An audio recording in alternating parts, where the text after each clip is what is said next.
월간조선 정혜연입니다. 월간조선 최우석입니다. 이제 전교조죠. 전교조에 대해서 이야기를 한번 나눠보도록 하겠습니다. 지난 6월 1일에 치러진 지방선거의 관심사 중 하나는 교육감이 누가 될 것이냐였습니다. 서울 지역에는 참여연대 출신의 조희연 후보, 국민의 국회의원 출신의 조전혁, 박선영 후보가 이제 맞붙었는데요. 조희연 후보는 전교조의 친화적인 인물이고, 조전혁, 박선영 후보는 전교조 아웃을 외치는 후보였는데, 결과적으로는 조희연 후보가 당선이 됐습니다. 왜냐하면 소위 말하는 보수 단일화가 이루어지지 않아서 그렇게 됐죠. 전교조의 행태를 탐탁하지 않게 생각하는 유권자들 사이에서는 조전혁, 박선영 후보가 단일화하지 않은 것을 질타했습니다. 당연한 거고요. 오늘은 전교조 얘기를 한번 해보도록 하겠는데요. 예. 이제 민감한 부분을 또 들춰내네요. 예. 또 전교조 분들이 이 방송을 보시지 않겠지만 또 만약에 보시면 또 이제 어마어마한 이제 댓글이 예상되죠.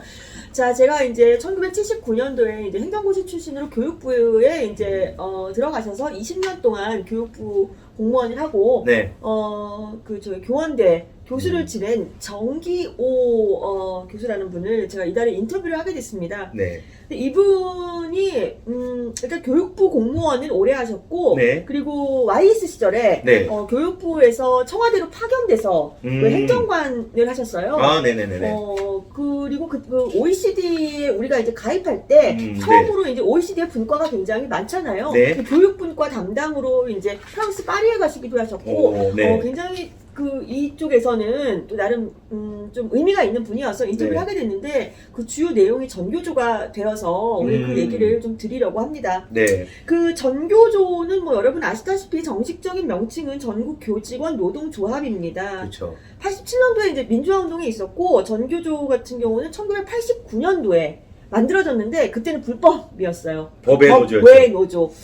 이게 전교조를 우리 박근혜 전 대통령께서 법의 노조로 만들었는데 다시 또 그게 문재인 정부가 들어와서 다시 원상복구가 되지 않았습니까? 그러니까 1989년도에 법의 노조로 출범했는데 그 DJ 때 이제 합법화가 됐고 김대중이죠.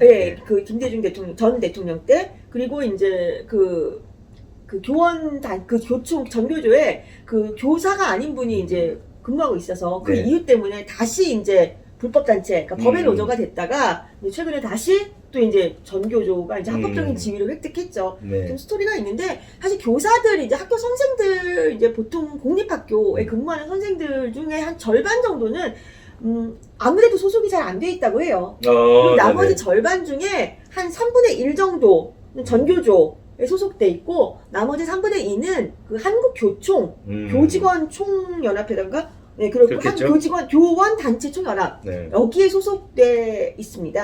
그러니까 보통 이거 노조라는 데는 그러니까 교총 같은 데는 왜 저기 가입하냐 하면 보통 신임 교사로 이렇게 임용이 됐을 때 위에 선배들이 뭐 이거 좋다 이거 하면 뭐 복지 혜택도 있고 뭐 이런 것도 있어 이렇게 추천을 해서 하는 경우가 대부분이라고 합니다. 교총 같은 경우는. 네네네네.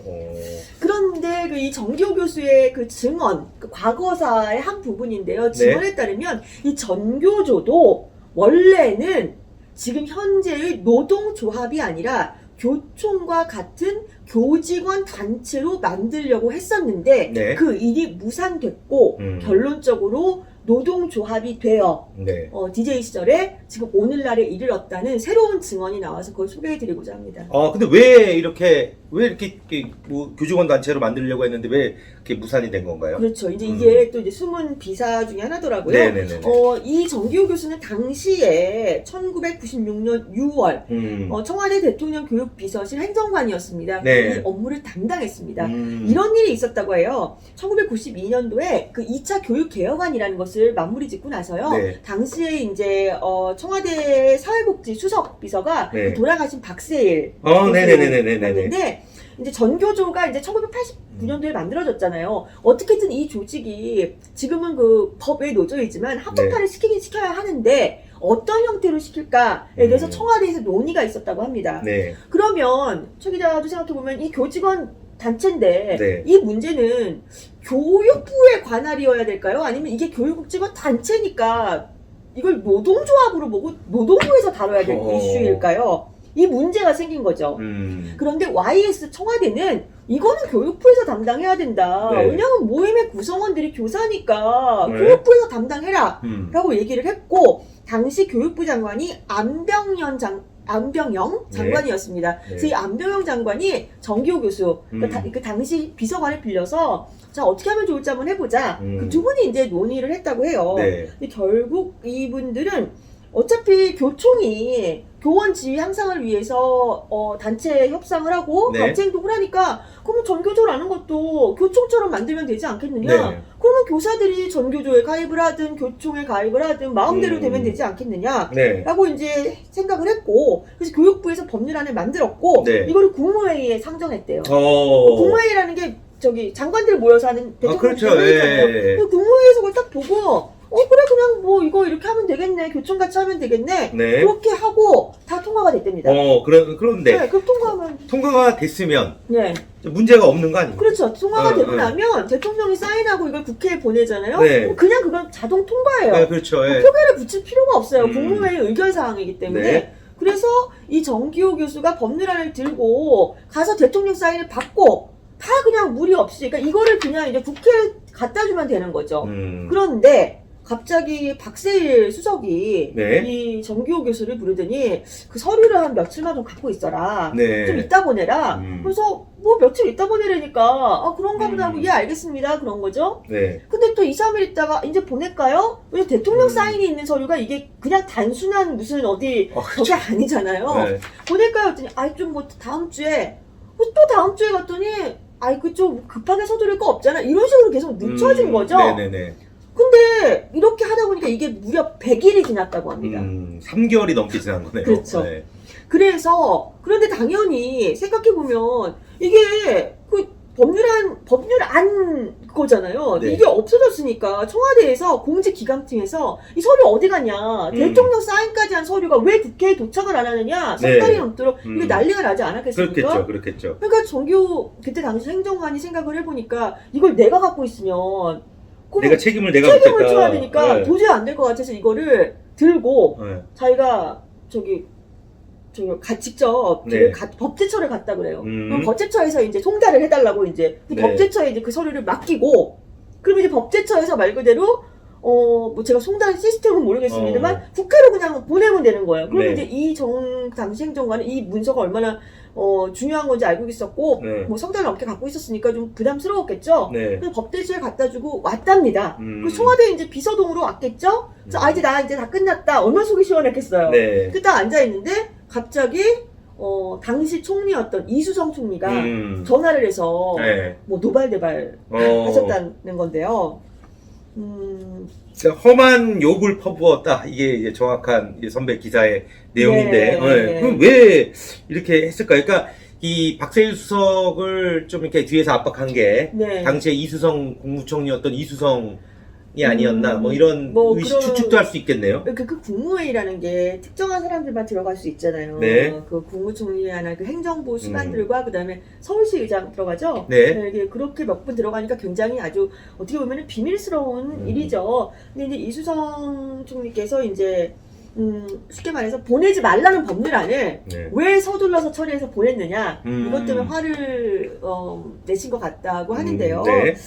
자, 그리고 난 다음에 한 몇 분 뒤에 법제처에 이 서류 뒀다 그랬잖아요. 네. 이 총무과장에 전화를 해서 왜 폭탄을 여기다 던지고 가느냐, 이렇게 난리가 났다고 합니다. 네. 그런데 이 문서는 전교조를 교청처럼 만들려고 했던 문서는 결국 국회에는 가지 못했습니다. 이유는 그리고 나서 몇 달 뒤에 노동계에서 정말 여태까지 중에 가장 길이 기억에 남을 1996년 12월 민노총 총파업 이 시작됩니다. 네. 이거는 이제 정리해고 내용을 담은 네. 그런 법안이 이제 국회를 통과하니까 민노총이 이제 결사 항쟁에 나서서 정말 그때 뭐 40만인가 뭐 이렇게 다 뛰어나왔던 거였는데, 네. 결국은 박세일 수석과 IS 정부는 이제 백기투항을 하고 정리해고 문제 등을 없던 일로 했거든요. 네. 그러니까 말 그대로 이 일이 일어나지고 나서 몇 달 뒤에 전국이 소용돌이에 휘말리고 또 결국 IMF까지 가는 과정이잖아요. 네. 그러면서 이 서류는 무려 YS의 임기가 끝나는 네. 1년 반 동안 법제처의 캐비넷에 고스란히 있었습니다. 네. 그래서 이제 그 이후에 김대중 전 대통령이 당선이 되고 다시 또 국무회의가 이제 열렸겠죠. 이제 네. 왜냐면 이제 정권을 이양시켜주고 나가야 되잖아요. 네. 그때 바로 첫 번째 안건이 누가 YS 대통령에게 가서 이 문건이 아직 법제처 캐비넷에 있다는 것을 설명할 것이냐. 그러니까 첫 번째 안건이었다고 합니다. 네. 그래서 그때 그 임무는 안병영 교육부 장관의 후임이었던 이명형 장관이 네. 이거를 가서 YS 대통령에게 설명했다고 하고요. 음. 이 얘기를 들은 YS 대통령은 5분 동안 아무 얘기를 하지 않았다고 합니다. 아, 그렇습니까? 이게 뭐야? 그래서 이제 김대중 전 대통령은 요거에 대해서 어떻게 이제 이어서 안 했겠네요. 어떻게 정부가 다른 정부니까. 네, 그러고 나서 전교조는 당연히 전교조의 합법화 문제는 김대중 정부로 이관이 됐고, 그 당시에 이해찬 국무총리는 전교조 문제가 어떻게 교육부의 문제냐, 이것은 당연히 노동계의 문제다, 노동단체 아니냐라고 네. 하면서 노동계 이슈로 다뤘고, 그리고 이 전교조는 오늘날의 노동조합, 자, 그러니까 이거를 들으시는 분들은 아마 그러면 교원단체와 노동조합이 대체 차이가 뭐냐, 그렇게 생각하실 수 있는데요. 교원단체는 그냥 단순히 단체고요. 네. 그러니까 전교조, 오늘날 전교조와 같은 노동단체가 되면 민노총과 연대를 할 수 있습니다. 아, 그렇겠죠, 당연히. 네. 예. 교총이 민노총하고 연대하는 건 좀 이상해요. 왜 교직원 단체잖아요. 네. 노조도 아니고요. 근데 교직원 노사단체인 노동부에 소속된 이 단체가 민노총과 연대하는 것은 실제로 쉽지 않겠습니까? 그리고 실제로 전교조가 노동조합이 된 뒤에 몇 년 뒤에 네. 전교조 출신 이수호 씨가 민노총 위원장을 지냈습니다. 그렇군요. 그러니까 이제 이게 이 전교조가 그 민노총을 뭐 사실상 거의 장악했다. 장악했죠. 그렇게도 볼 수 있겠네요. 예. 그러니까 먼저 자기보다 합법화되어 있던 민노총을 오히려 장악했으니까 사실 전교조가 네. 과거 YS 정부의 그 의도대로 그냥 교원 단체가 되었다면 오늘날 교총 정도의 지위를 누리고 저렇게 민노총을 좌지우지하지는 않았을 겁니다. 정혜연 기자가 취재한 거를 좀 종합해 보면 이 전교조가 교총의 방향이 아닌 민노총과 손잡게 된 데에는 김대중 전 대통령과 그 무수히 민주당에서 얘기하는 김대중 대통령과 당시 교육부 장관이었나요? 그 이해찬 전 국무총리가 있었네요. 예. 요게 이 영상의 주제가 아닐까 저는 생각이 됩니다. 예, 이번 시간 여기서 마치도록 하겠습니다. 감사합니다.